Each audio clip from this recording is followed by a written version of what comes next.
Yan ang ating bawang sibuyas, patatas, bell pepper, and carrots. Tapos meron tayong green sili.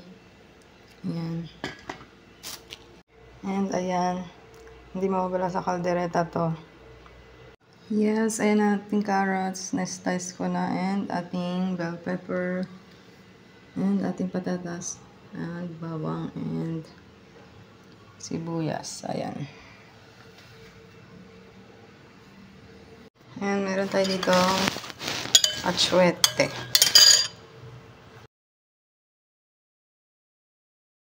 So, ayan yung ating nilagang baka. So, since nalagay ito siya sa ref, namuo yung mga sebo niya, kaya natanggal natin. So, pinalambot ko na siya a day before. So, ayan lang guys. Yun ang tip para maalis yung mga sebo. Lagan nyo na ahead para pag nilagay nyo sa ref, namuo yung sebo, maalis na siya bago nyo iluto. Pero muna natin.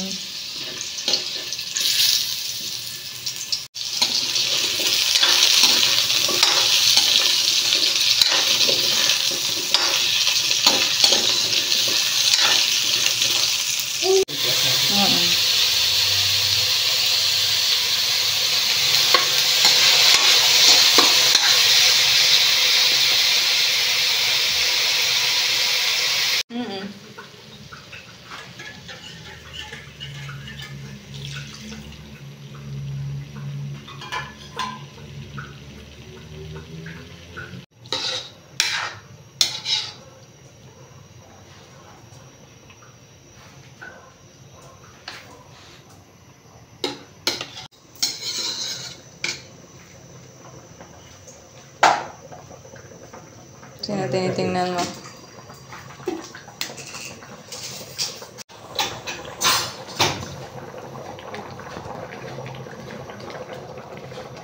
Kalderetang baka.